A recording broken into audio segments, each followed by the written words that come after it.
Multiferias Empresariales del Valle del Cauca. La mejor vitrina comercial de las grandes empresas. 40 ferias empresariales en un mismo lugar. 50 expositores haciendo negocios. 500 parqueaderos y más de 10,000 visitantes. Separe ya su stand. Multiferias Empresariales. Calle 13, número 78-144. Oficina local 317B. Centro Comercial San Andresito del Sur. Informes 315-670-8185. 379-7342.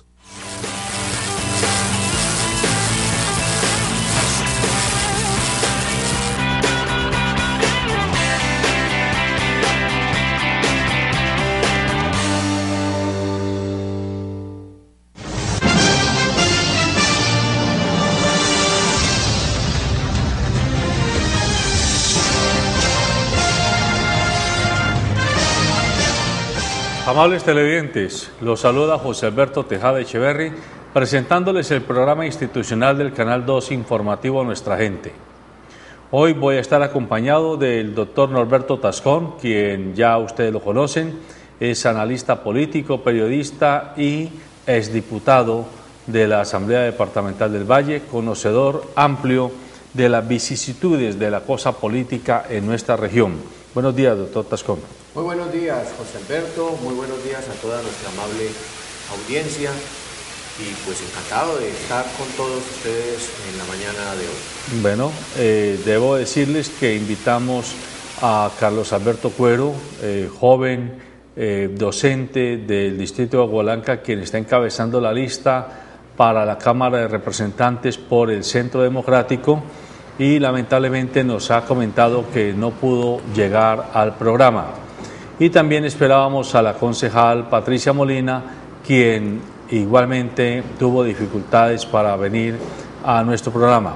Esto lo digo porque es importante dejar constancia de que invitamos de la manera más pluralista posible a diversas vertientes de opinión política el día miércoles, que es el día en el que estamos dedicados a hacer análisis de la cosa política, como lo dice una afamada periodista de televisión de nuestro país.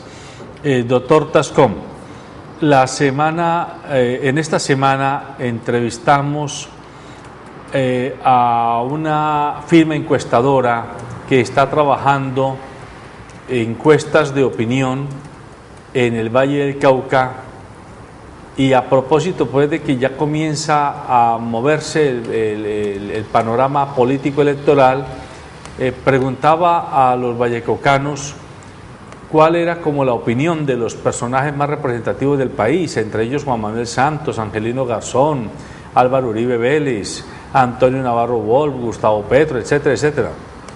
Y nos llamó poderosamente la atención que en el caso del Valle del Cauca gana de lejos Álvaro Uribe Vélez.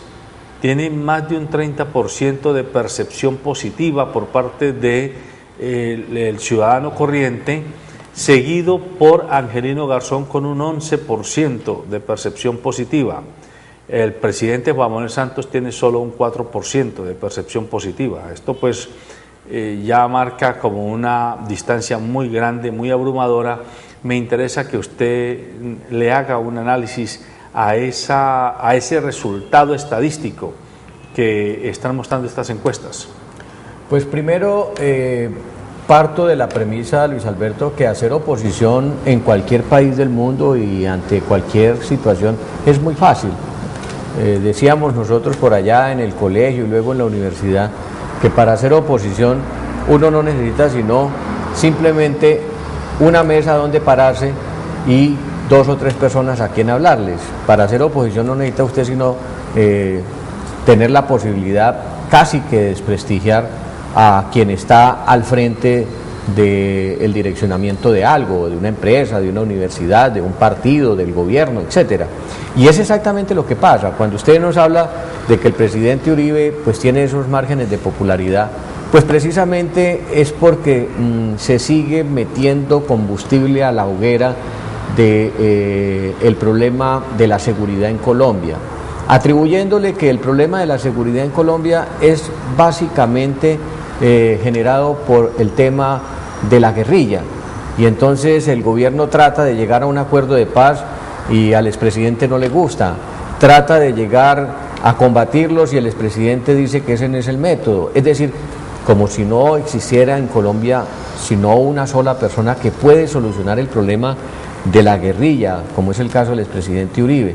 Pero también hay que hacer el análisis de la óptica que son 8 años de su gobierno donde él manifestó, recordemos, porque es que la historia no se puede olvidar así de sencillo, hace 8 años en su campaña política, el expresidente, más de 8 años, porque ya completamos casi 12, el expresidente dijo 4 años y en 4 años extermino la guerrilla.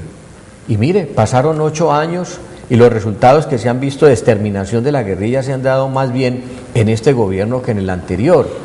Antes, por el contrario, se le dio más vida a factores de violencia o actores de violencia mejor, como el caso de los paramilitares, las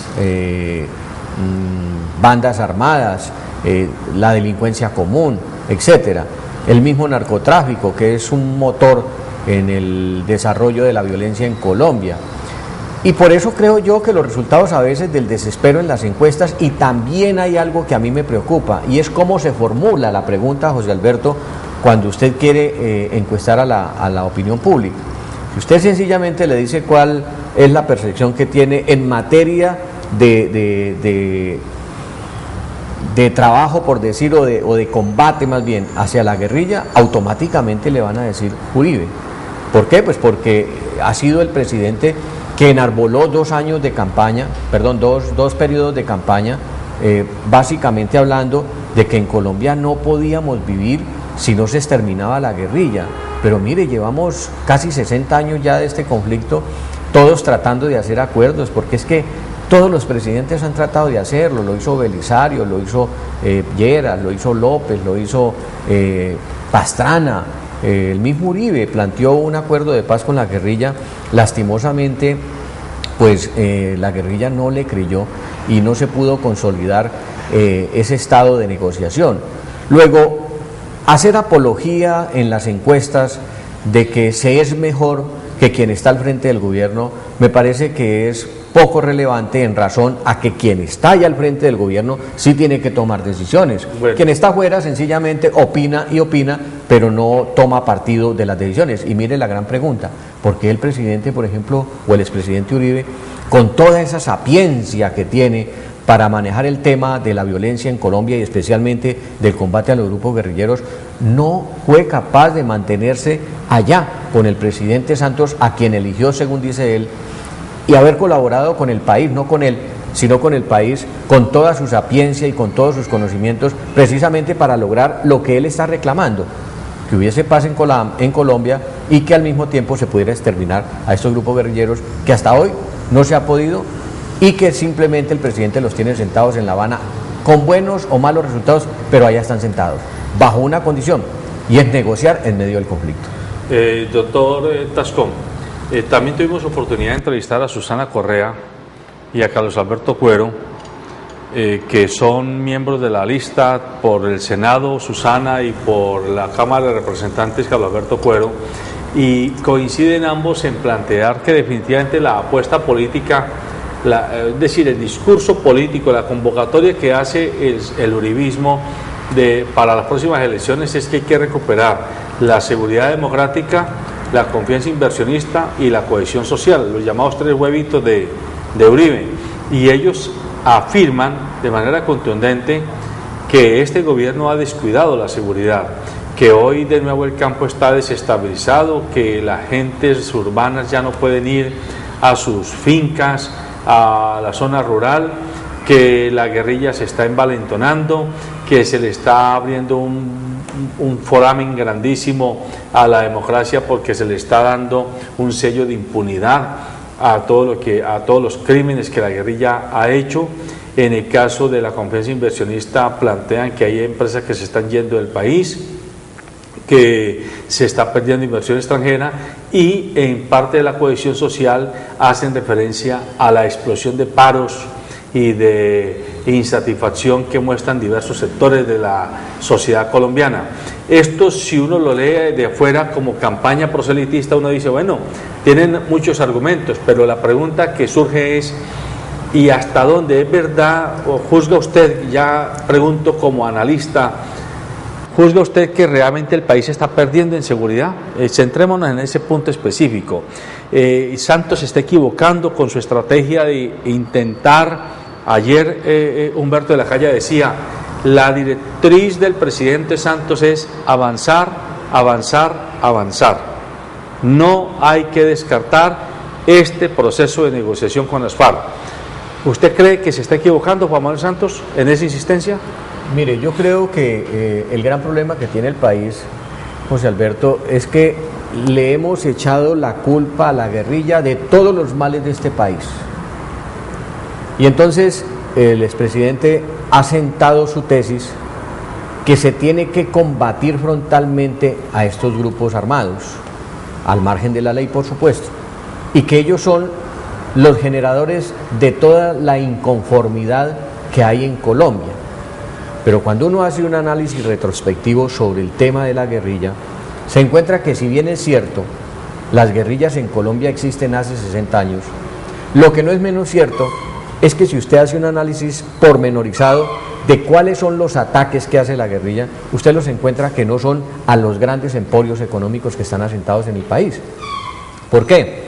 Porque ellos se han limitado casi que a quedarse en la llanura oriental de Colombia y ahora se trasladaron en razón a que el país los persiguió, porque es que cuando la guerrilla termina y abandona sus principios revolucionarios, llamémoslos de alguna manera, y la permea el narcotráfico, porque es que eso no lo podemos negar, a la guerrilla igualmente que a los estamentos los permea la guerrilla, y comienzan ellos a ver que en el narcotráfico hay un filón suficientemente bueno para financiar su guerra, y entonces se apoderan de los cultivos de la droga, se apoderan de los laboratorios y demás, y ellos prácticamente comienzan a explotar esto que está en sus territorios, porque es que no está en el centro de Cali, no, están en los territorios donde ellos están haciendo la famosa revolución de la que tanto nos hablan, y comienzan involucrados en ese proceso precisamente del narcotráfico, como consecuencia de autofinanciarse. Con ello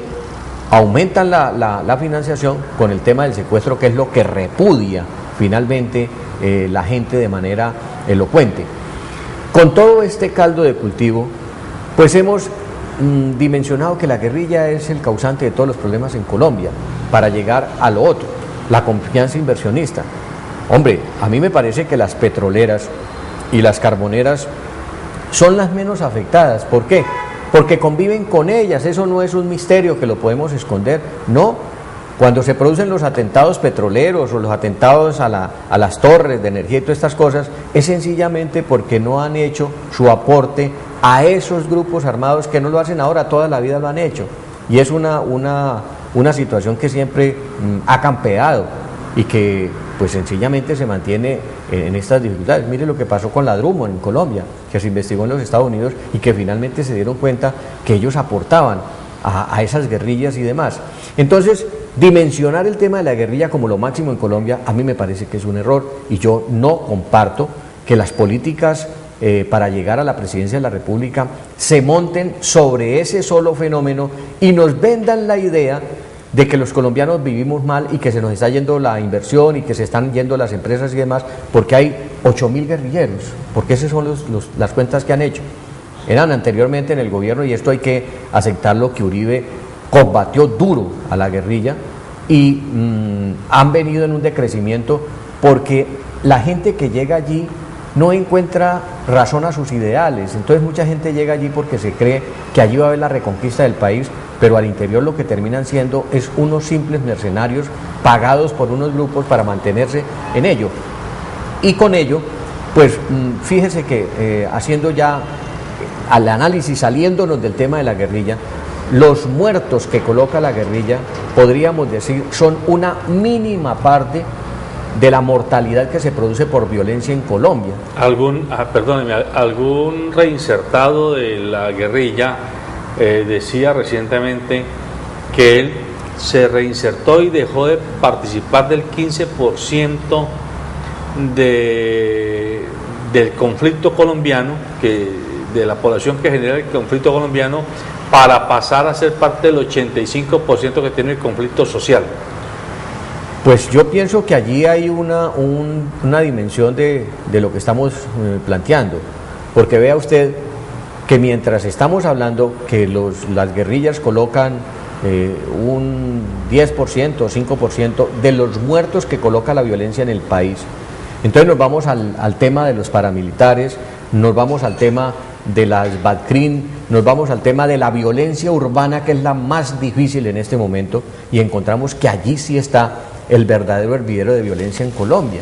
Pero prácticamente a nosotros en las elecciones nos venden la idea de que el tema o el problema de Colombia son las guerrillas. Y vea usted que le hacemos los medios de comunicación un alarde tan grande a los temas de muerte que se producen en los enfrentamientos, pero nos olvidamos que en cada ciudad, por decirle nada más, en Palmira creo que la semana pasada aparecieron 9 muertos de la violencia común. Aquí en Cali, todos los fines de semana en el anfiteatro, o mejor en medicina legal, el anfiteatro lo llamamos antiguamente, en medicina legal usted encuentra 20, 30 muertos como producto de la violencia que se desarrolla precisamente por las pandillas, porque se desarrolla entre las bandas criminales, porque se produce como medio de vida en el atraco, en el boleteo, en el paseo millonario. Todos estos crímenes que son de delincuencia común son, por decir, el 70% de las muertes en Colombia. Luego, ¿usted no cree, José Alberto, que un candidato a la presidencia, cuando hablamos en materia de seguridad, lo que nos tiene que es vender la idea de cómo vivimos mejor en las ciudades?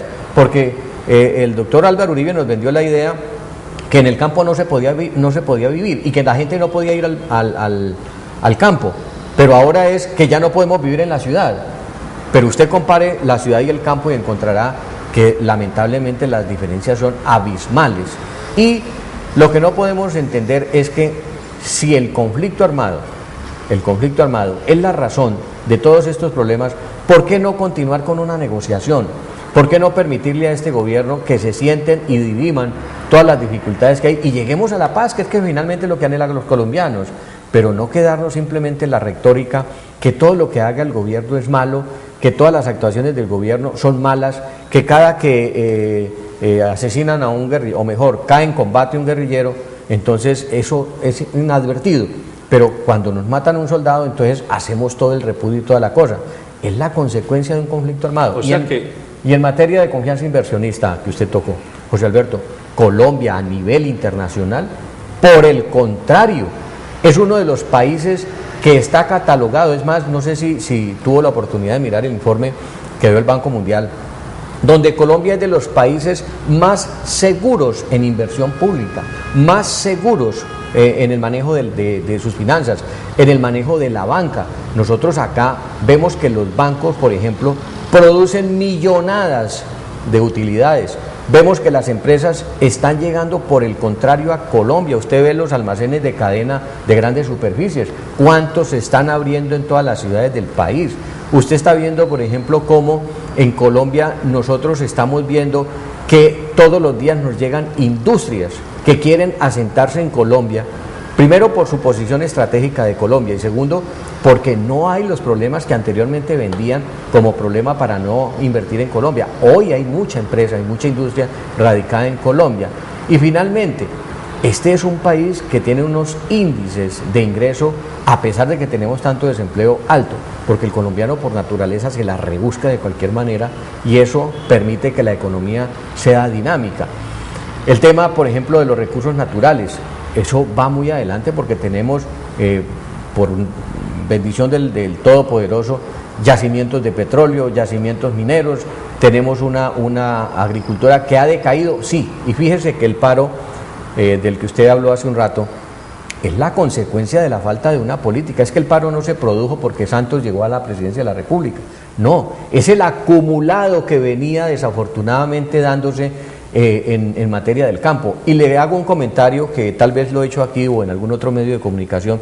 Cuando tuve la oportunidad de ser diputado en la Asamblea, nos reuníamos con todo el staff de la Tercera Brigada y un teniente, que son los que se meten al monte, que son los que van a combatir la guerrilla, que son los que persiguen al guerrillero, nos decía: hombre, mire, nosotros ya hemos hecho la tarea, nosotros hemos arrinconado la guerrilla, pero si nosotros pasamos El enfrentamiento por sí solo deja desplazamiento, deja miseria, deja pobreza. La gente campesina termina huyendo o termina prácticamente víctima del conflicto porque sus gallinas son casi que acechadas por unos o por otros.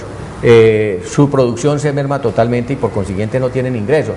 Y decía este teniente, si el Estado colombiano se pusiera en la tarea de recuperar todo ese campo que nosotros vamos liberando de la guerrilla, créame que la gente volvería a tener confianza. Pero si no hay una restauración de una política pública para volver la confianza al campesino, pues lamentablemente eso no está sucediendo y no vamos a terminar el conflicto, que es lo más grave.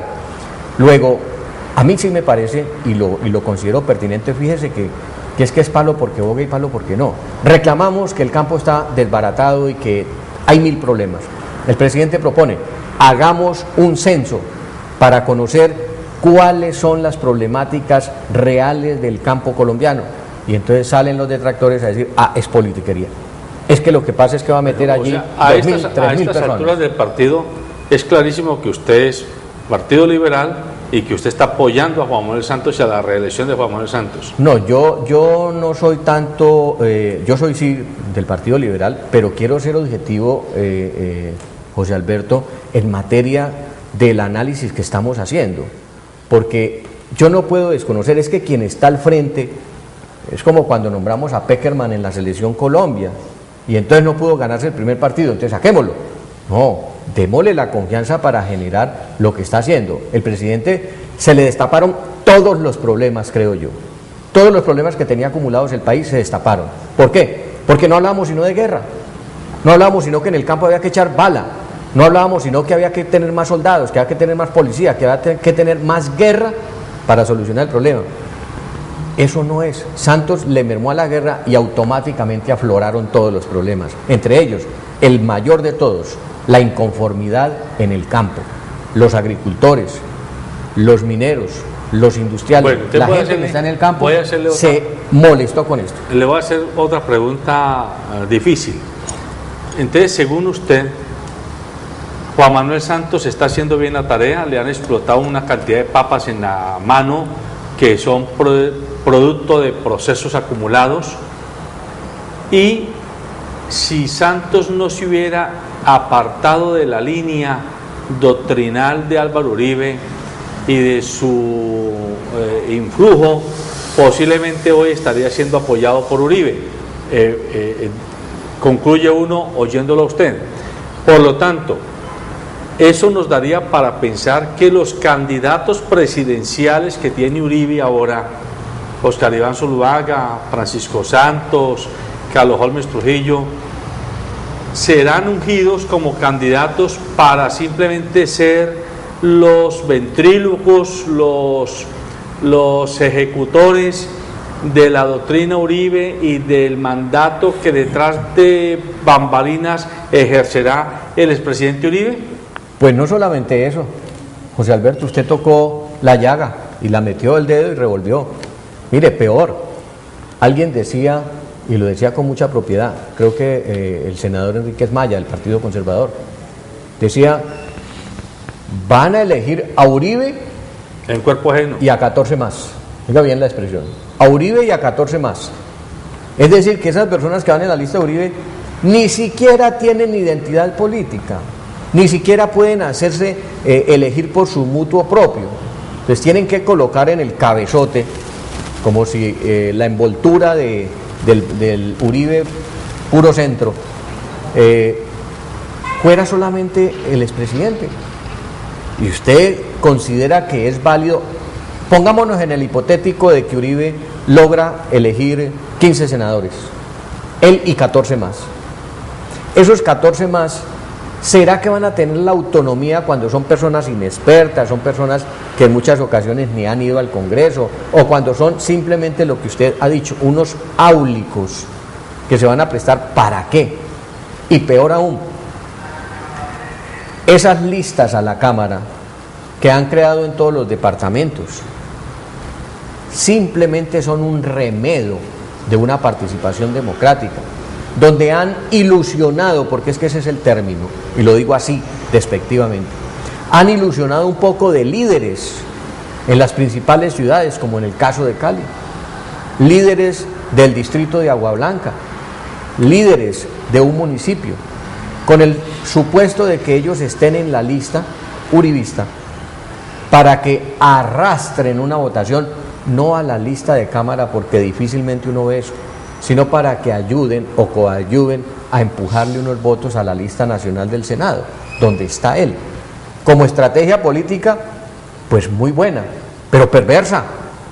Eso es no respetar a la gente que tiene alguna aspiración, a esos líderes del distrito que de pronto tienen en su cabeza creer que pueden ser unas personas que deben llegar o que pueden llegar al Congreso de la República con responsabilidades y demás.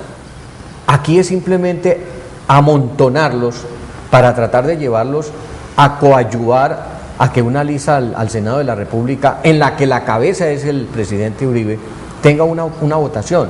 Entonces eso me parece un despropósito, primero, y segundo, pues yo creo que en Colombia hemos tenido muchas circunstancias en eso. Mire el tema con el que usted comienza su intervención, el tema de los candidatos presidenciales.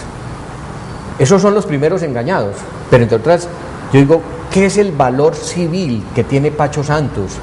¿Cuál es el valor del mismo Carlos Holmes Trujillo, nuestro coterráneo, del mismo Oscar Iván Zuluaga y del mismo señor Vélez que anteriormente, o Marta Lucía Ramírez, que quería estar entre esa cúpula del uribismo? Primero les propuso una consulta para escoger el candidato. Cuando Uribe ve que esa consulta se le va a salir de las manos y no es el candidato Oscar Iván Zuluaga, que es a quien él quiere tener, de candidato presidencial, José Alberto, y ve que eso se le va a salir porque, por ejemplo, Carlos Holmes tiene una elocuencia mayor, Pacho Santos tiene, fíjese usted, unos grados de popularidad mayor, y entonces cuando él ve en las encuestas que Pacho Santos se le está subiendo a Oscar Iván Zuluaga, cambia.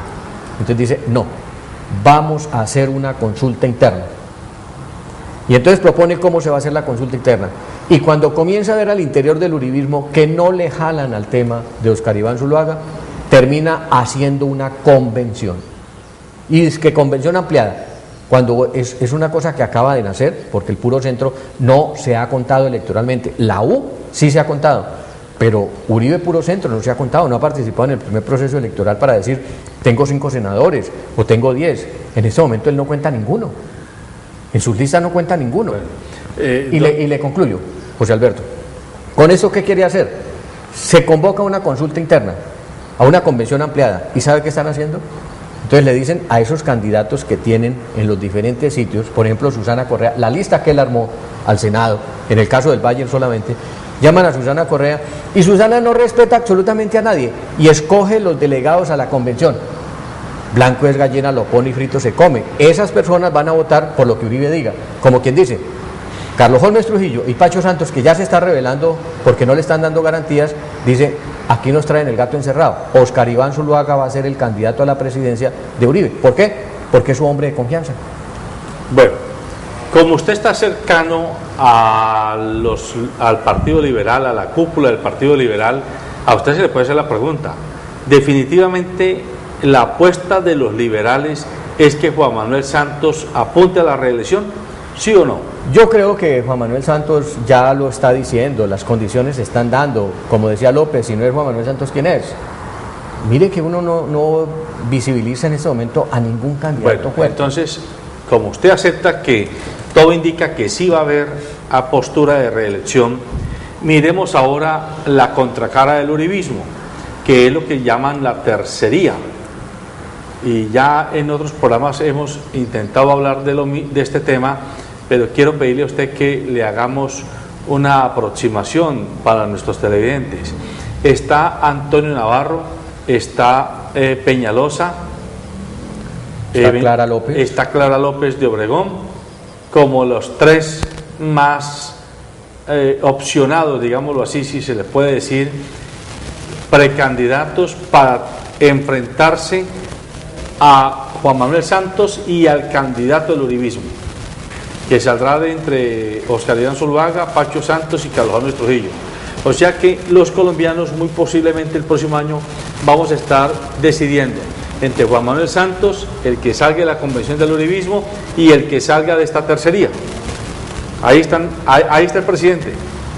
Yo diría que de esa tercería todavía no hay una claridad y eso está en ciernes, porque me hacen acordar en las elecciones pasadas cuando se formó el Partido Verde.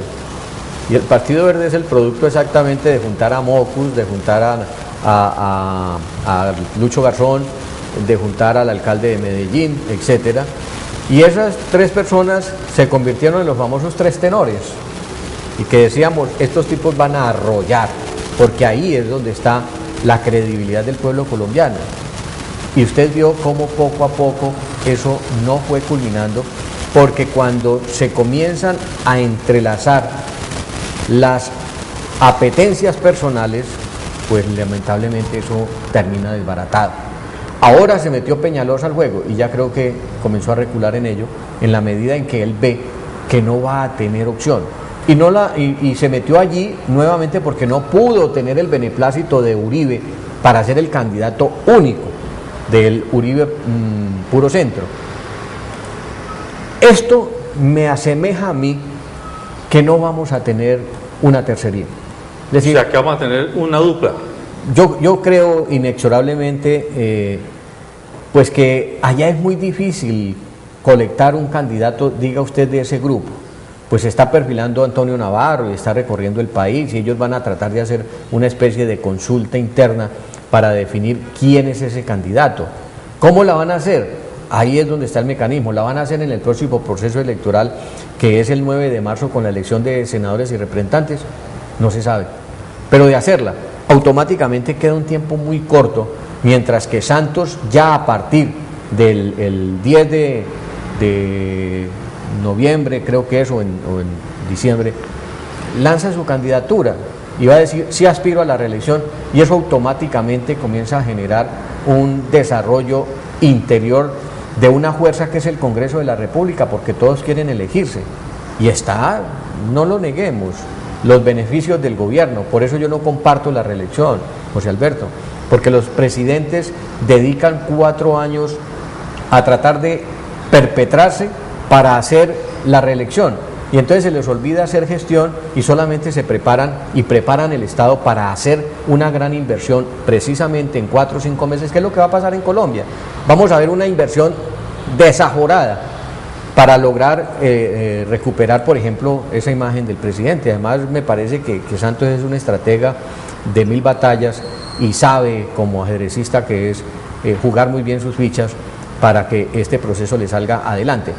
Pero fíjese usted que Uribe, si fuera el candidato presidencial, créame, a ese sí hay que tenerle preocupación, porque tiene todavía cualquier cantidad de adherentes en Colombia que respiran esa condición humana guerrerista, que creen que en Colombia la solución tiene que ser por la vía armada, y muchas de esas personas votarían lógicamente por el expresidente.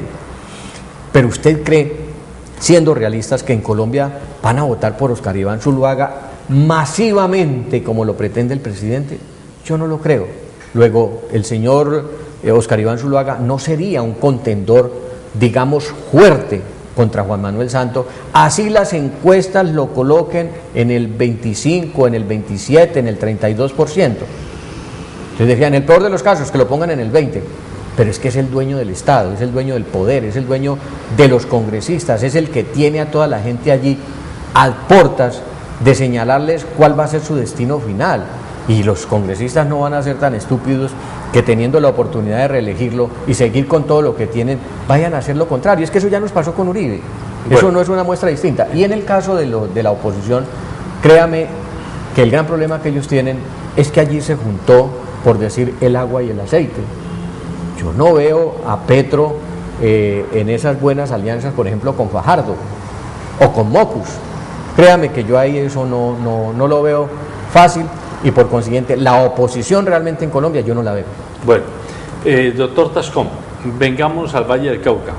El Valle del Cauca tiene senadores y tiene representantes a la Cámara.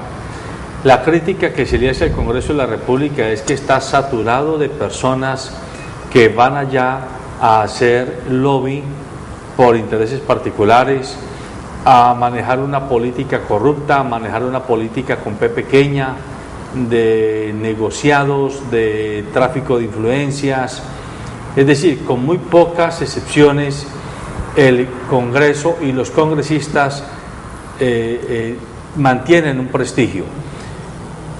¿Usted se atreve como conductor de opinión, como orientador de opinión pública, a recomendar nombres de congresistas vigentes que pudieran merecer el volver al Congreso de la República para apostarle por el Valle del Cauca, o usted prefiere abstenerse de nombres por las razones que ya he mencionado? No, José Alberto, nosotros somos analistas y vivimos la política, además hemos estado en el corazón de ella.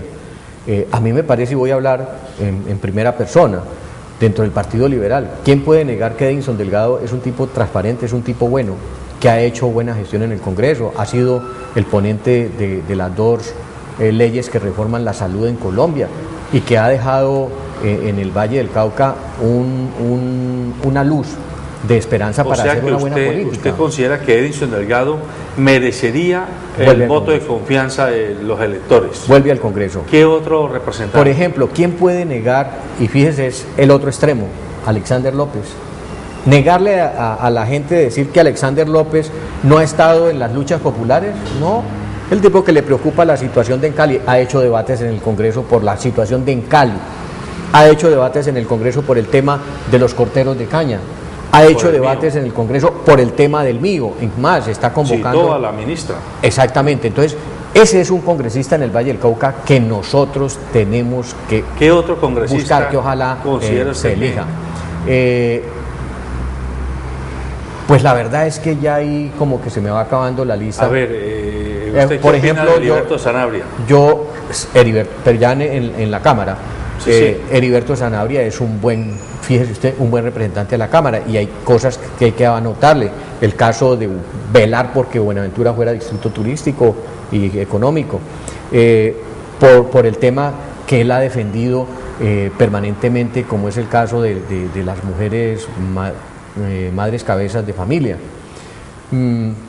Se me ocurre que en el Congreso, lamentablemente en mi partido sí yo tengo déficit, porque don Roberto Ortiz es un buen hombre, es un buen comerciante y todo lo que se quiera, pero al Congreso no se puede ir con la figura de creer que regalando unas sillas o unas muletas, o regalándole una casa a una señora por allá en el Tolima, eso es ser buen congresista. No, a mí me parece que la labor del representante y del senador es ir al Congreso a hacer el control político, hacer el análisis de la ley, hacer el análisis del devenir del gobierno, de las situaciones que está viviendo el Estado como tal, pero no simplemente a creer que en Colombia somos un país de menesterosos que con una muleta o con una silla de ruedas o con un mercado nos deben arreglar la situación. Esa no es la función de un congresista, para eso está el Estado.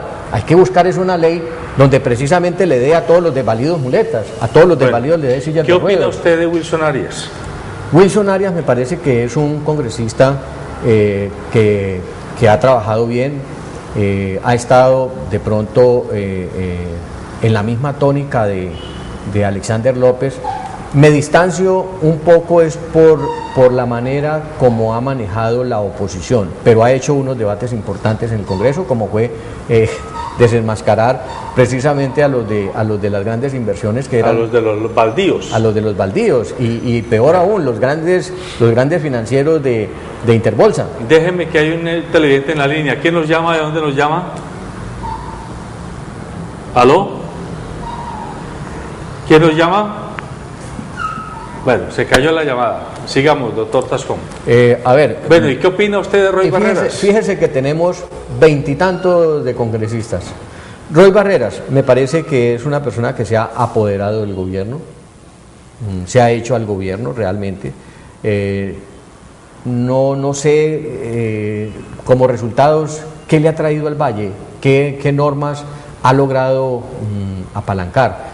Es, yo diría, que un showman, porque no desaprovecha ningún medio para generar opiniones que en un momento dado pues lógicamente le traerán como consecuencia unos resultados electorales, Pero cuando uno dice cuántos puestos es que tiene este senador, cuántos puestos es que tiene este representante, y se pondera la fuerza de ese senador o de ese representante por el número de puestos, pues lastimosamente allí sí creo que estamos ¿Hay perdiendo algún el año. otro representante o senador vallecaucano que amerite ser tenido en cuenta a juicio suyo? Hay una persona que a mí me parece que en el global ha sido un buen congresista, y es Germán Villegas, fíjese usted. Germán Villegas. Germán Villegas ha sido un hombre que ha luchado y ha traído para el Valle del Cauca muchas cosas. Era un hombre permanente en la Comisión Primera, haciendo los grandes debates. No podemos negar que es un buen luchador.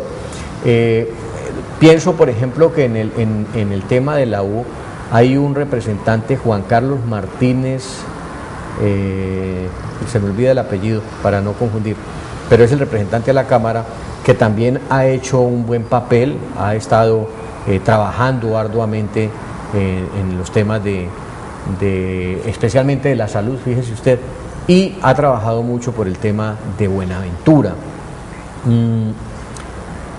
Y pues ahí se le queda a uno como la lista ya corta de quienes han estado en el Congreso o quienes están en el Congreso.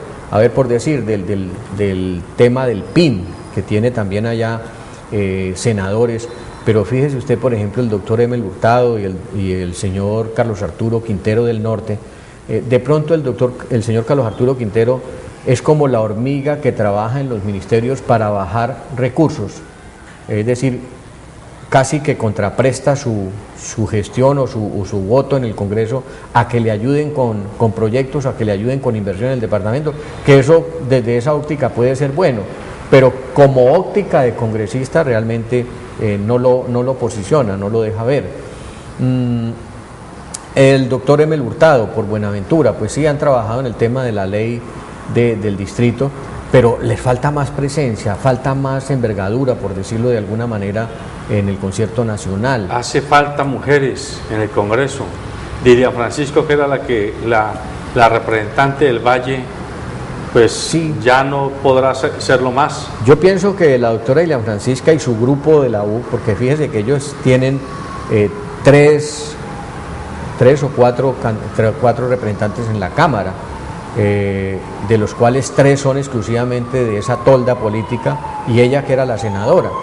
Pues con su problema y con su salida del Congreso, pues esa organización queda, yo diría, un poco a la deriva, porque no podemos desconocer que el doctor Roosevelt Rodríguez pues es un buen hombre, es una buena persona, pero no de la talla política que tiene la doctora Ilian Francisco, y que va lógicamente a generar al interior de esa organización un desmedro.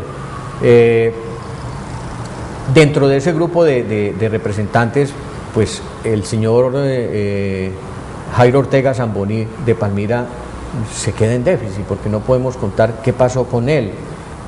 Pues el doctor Roosevelt está en la Comisión Primera, pero digamos, ¿qué es lo trascendental que ha habido? Y fíjese que el colectivo en general de congresistas del Valle sí, desafortunadamente, se quedaron en deuda con el Valle en materia del control político y de la exigencia, porque es la bancada más grande proporcionalmente que tienen los departamentos. Y el peor fracaso que hemos tenido es que mientras Antioquia tiene 7.5 billones del presupuesto para inversión, en el Valle solamente llegaron 3 billones. Sí, entonces allí hay una gran diferencia, que es, yo diría, la espada de Damocles que está sobre la cabeza de cada uno de los congresistas, porque estamos diciéndonos bueno, los congresistas del Valle no se unen siquiera para pelear por el Valle. Usted insiste mucho en un tema que en el país no ha podido pasar por el Congreso, el voto obligatorio, como un mecanismo para minimizar la corrupción, la compra de votos, la manipulación de la opinión pública, del electorado. ¿Usted le ve futuro a esa posibilidad de que definitivamente lleguemos? Ahora, yo pienso que va a ser muy difícil que el Congreso por sí mismo vaya a sacar una ley que diga que a partir de las próximas elecciones va a haber voto obligatorio en Colombia. ¿Habría que recurrir a una Asamblea Nacional Constituyente y Legislativa, como dice nuestro amigo Pablo Borrero? Pues vea, yo en ese tema de los mecanismos de participación, pues qué bueno que se pudieran dar, pero terminan, y por eso no comparto que la tesis de la guerrilla sea una constituyente, porque allí se cuelan muchas cosas y desafortunadamente todos sabemos que ese es el mecanismo con la cual un presidente puede perfectamente cerrar el Congreso, cerrar las Cortes y hacer un nuevo país. Pero yo sí creo que en Colombia el voto obligatorio se va a tener que dar. Y fíjese que si los congresistas fueran sensatos, ellos con ese mecanismo no se verían presionados y yo diría que hipotecados en sus conceptos y en sus criterios ante los grupos económicos que los financian. Y tendríamos un Congreso mucho más eficiente, más transparente, mucho más dinámico, porque el congresista ahí sí que podría decirse, este señor está peleando por esas gentes que lo eligieron, este señor sí está haciendo el equilibrio social que es el que necesita el país, este congresista le interesa, porque no aprobarían, por ejemplo, las leyes que se aprueban. Mire usted que se han hecho varias reformas a la salud y todos estaban casi que condicionados por las EPS, porque las EPS financian. Fíjese cuántos impedimentos de voto quisieron meter ahora en la reforma a la salud. Lo que le dice a usted es que solo para aprobar la ley de la salud, habían 52 senadores en el recinto de 102. Eso es vergonzante y eso lo que muestra es que precisamente hay mucha gente con la cola pisada. Si esos mismos congresistas, porque es que ellos no van a votar es porque están en contra de quien los financió, y en esto hay desafortunadamente mucho dinero oscuro. Bueno, entonces con eso que usted está diciendo, que es muy importante, en estos últimos minutos yo me quiero hacer, usted acaba de decir, si los congresistas fueran sensatos, tendrían que entender que el voto obligatorio sería liberarlos a ellos de las amarras de los grupos que los atenazan.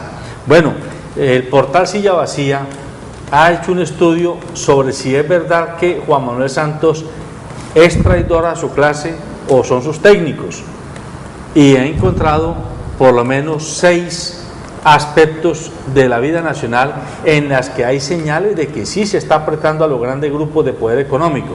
Dice el portal Silla Vacía que, por ejemplo, la Superintendencia de Sociedades con Luis Guillermo Vélez acaba de apretar clavijas al grupo Mónica Semillas, que por extensión va a repercutir en los ingenios y en estas empresas que han utilizado a las famosas SAS como mecanismo para burlar la ley y quedarse con las tierras de los llanos y burlar la participación de los campesinos, digámoslo así. Segundo, el Juan Carlos Echeverri, cuando fue ministro de Hacienda, y ahora Mauricio Cárdenas, cada uno en su periodo, el primero le puso topes a algunos cobros de retiro por tarjeta de débito, etcétera, a los bancos, y el segundo acaba de ponerle tope al cobro de multas por pagar anticipadamente los créditos por parte de los deudores. Lo tercero, la misma superintendencia acaba de decir que los abusos de empresas, en el caso por ejemplo de los baldíos, no solamente serán sancionables a las empresas, sino a los gerentes de esas empresas. En el caso de las farmacéuticas, le están poniendo coto para que dejen de cobrar cualquier valor por muchos medicamentos que aquí en Colombia valen hasta el doble y hasta el triple de lo que valen en Ecuador, por poner solamente de ejemplo al vecino. Y el ejemplo de lo que José Miguel Calle ha hecho con Claro, como la multa aquella que ha puesto para presionar porque están haciendo cobros excesivos a los consumidores, pareciera, y lo de los huecos de las inversiones en los paraísos fiscales, que comienzan a obligar a que declaren las inversiones los capitalistas que tienen plata por allá fuera del país. Esto todo indicaría que se le está saliendo de las manos a los grupos de poder la capacidad de coaccionar a los congresistas para que les mantengan los privilegios. Pero fíjese, José Alberto, que estamos con la misma vaca y distinta soga. Pues eso que usted acaba de mencionar es precisamente lo que está pasando también con la elección presidencial. y podríamos decir, qué bueno que en Colombia el Estado, si existe el voto obligatorio, pues perfectamente le da a quien aspire a la presidencia de la República también esa libertad de maniobrar. Porque es que con esta lectura que usted hace de silla vacía, lo que nos está mostrando es que hasta el presidente queda en manos de sus financiadores. Lo que nos está mostrando es que las campañas en Colombia son tan onerosas que lamentablemente tienen que intervenir los que tienen la plata. ¿Y quiénes son los que tienen la plata en Colombia? Pues no son los muchachos de Agua Blanca o las gentes de Agua Blanca o los que vivimos en la Casa del Salario. No, son los grandes grupos económicos, las multinacionales, las que están interesados en que les aprueben vía presidente o vía Congreso una serie de preferencias en materia minera, en materia arancelaria, en materia de importaciones y exportaciones, etcétera. Entonces, qué bueno también que se diera eso. Pero lo que nos muestra usted allí con esa radiografía es cómo atenazan también al presidente de la República para que actúe en beneficio de esas personas y en contra del pueblo colombiano. Porque cuando usted dice, mire, es que quitaron el monto para retirar de un cajero, pues claro, pues para que se puedan hacer varias transacciones y como cada transacción hay que pagarla, pues los bancos se están llenando todos los días más y más de eso. Cuando le quitan la oportunidad de que se revisen los precios a los medicamentos, todo el escándalo que ha tenido el gobierno porque tomó esa decisión de ampliar el rango de medicamentos del POX. Cuando el Estado colombiano dice ya no más POX, vamos a que la gente le den salud, a que la gente tenga derechos. Entonces yo sí creo, fíjese a manera de conclusión, que ojalá pudiéramos en Colombia no solamente elegir a los congresistas, sino también al presidente de la República, de manera libre y espontánea. Que todos votáramos. Que todos votáramos y que hubiera ese voto obligatorio que permitiera escoger una persona que nos gobierne, no una persona que sencillamente nos mande en beneficio de unos grupos económicos. Y desde nuestros medios de comunicación en los que actuamos nosotros, ¿cómo podemos mantener esta campaña vigente, doctor Tascón? Porque yo creo firmemente de que ese es el principio del cambio político en el país, que todos estemos obligados a votar para que así nadie se crea dueño de nuestro voto. Solamente la Constitución nos dice hay que votar, es un acto político, es un acto cívico obligatorio, vamos a votar, pero no es que yo voy a votar porque a mí me dijo X o Y, vote por aquel candidato. Pues lo primero que yo estoy haciendo a manera de mutuo propio es pidiéndole a mi partido, y he tenido la oportunidad de decírselo a Simón Gaviria como presidente de la colectividad, y se lo he dicho a los senadores y representantes que están aspirando, que el Partido Liberal debe buscar la manera de que en Colombia se apruebe el voto obligatorio como una muy buena salida. Y ojalá que esos raizales opositores no terminen colocándole el palo a la rueda en beneficio de los que se benefician precisamente de este proceso. Y fíjese que hemos lanzado una apuesta, José Alberto, al que yo lo invito. En uno de los medios donde hago análisis político, le estoy pidiendo a ese medio de comunicación y a la gente que comencemos por nuestra ciudad, por nuestro departamento. Vamos a identificar desde ya quiénes las características de un alcalde que merezca la ciudad, no que se convierta simplemente en una persona a quien va a elegirse para que haga los intereses de 4 o 5, de los gremios económicos, etcétera. No, vamos a hacer una apuesta, y en eso estamos invitando a los presidentes de la sala, a los presidentes de las juntas comunales, a la sociedad en general, y hemos comenzado a meternos con la academia. La Universidad del Valle hizo un estudio de Cali 2035, sí, donde uno ve que perfectamente esa es la manera de planificar una ciudad. Una ciudad no se puede planificar para 4 años, sencillamente porque llega un alcalde y el alcalde dice, es que yo quiero dejar mi impronta para que me recuerden. No, hay que planificar una ciudad a largo plazo, como lo han hecho las grandes metrópolis. Uno ve en Atlanta, por ejemplo, en los Estados Unidos, con la venida de los Juegos Olímpicos en los Estados Unidos, que planificaron una ciudad para el futuro, y hoy esa ciudad crece y crece y crece, y no tiene problemas de congestión vial, no tiene problemas de tugurios, nada de esas cosas. Pues queremos hacer esa apuesta. Vamos a abrir una urna donde le digamos a las gentes, díganos cuál debe ser las características que debe tener un alcalde, y vamos a comenzar a perfilar una persona que sea capaz de enarbolar esos ideales para hacer la primera arremetida contra las formas de elección. Busquémonos a alguien que realmente administre, gobierne la ciudad, y con eso también vamos a buscar, José Alberto, y lo invito a que elijamos un consejo de la ciudad comprometido con la gente, comprometido con la ciudad, comprometido con el desarrollo, comprometido con el bienestar, y no simplemente unos concejales que están pensando que ser concejal en Cali es la solución al problema de vivir, al problema de vida, a llenarse los bolsillos para estar tranquilos de aquí en adelante a costa de los impuestos y de los presupuestos que tiene el municipio. Y eso mismo lo vamos a plantear para el departamento, para escoger un gobernador que realmente administre el departamento y una asamblea que sea capaz de hacer ese control político, que sea capaz de tomar decisiones cuando hay que tomarlas, así sea en contra de ellos mismos o en contra de esos partidos políticos que los eligieron o en contra del mismo gobernador para direccionar. Muy bien. Bueno, amables televidentes, el propósito del medio de comunicación que dirigimos es ofrecerle a usted información, análisis de buena fe, con honradez intelectual, desprovisto de intereses de parte para atacar o para gratificar a algún funcionario público o algún dirigente político simplemente porque es amigo o porque se tenga alguna enemistad con esta persona. El único interés que tiene el Canal 2 y este programa, que es el informativo Nuestra Gente, es el de poner sobre la mesa elementos de juicio para que usted, quien es una persona inteligente, piense y decida y participe en función del bienestar colectivo. Usted decidirá al final a quién le va a dar su voto. Usted decidirá al final si su voto no se lo da a nadie y vota en blanco o anula el voto. Y usted, habrá que decirlo lamentablemente, también decidirá si se queda en su casa el día de elecciones y no vota porque prefiere ver el partido de fútbol o porque cree que no haciéndolo es mejor ciudadano que quien vaya a votar.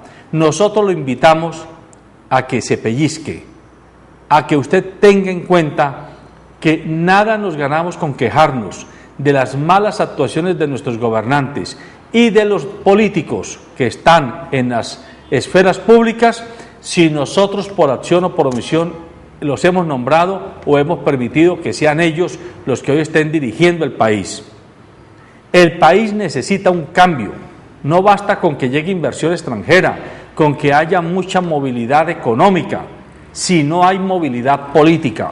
La movilidad política la damos si somos capaces los ciudadanos de perderle el miedo a la cosa pública y nos atrevemos a entrar, a dirigir y a defender nuestros intereses, los suyos y los míos, que son los de la casa en la que vivimos, la cuadra en la que vivimos, el barrio en el que vivimos, la empresa en la que trabajamos, la ciudad en la que vivimos. Por favor, tenga esto en cuenta y apostemos, y este canal hace suya la convocatoria que el doctor Norberto Tascón viene haciendo desde hace mucho tiempo para que en Colombia haya el voto obligatorio.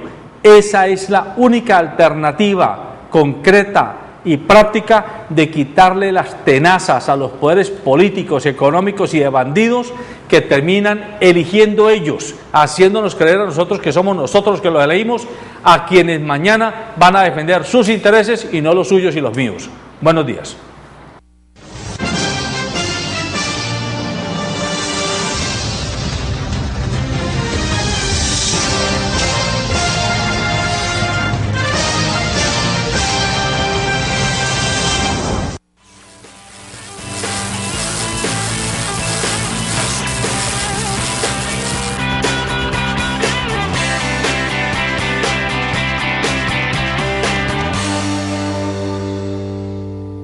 Multiferias Empresariales del Valle del Cauca. La mejor vitrina comercial de las grandes empresas. 40 ferias empresariales en un mismo lugar. 50 expositores haciendo negocios. 500 parqueaderos y más de 10,000 visitantes. Separe ya su stand. Multiferias Empresariales. Calle 13, número 78-144. Oficina local 317B. Centro Comercial San Andresito del Sur. Informes 315-670-8185. 379-7342.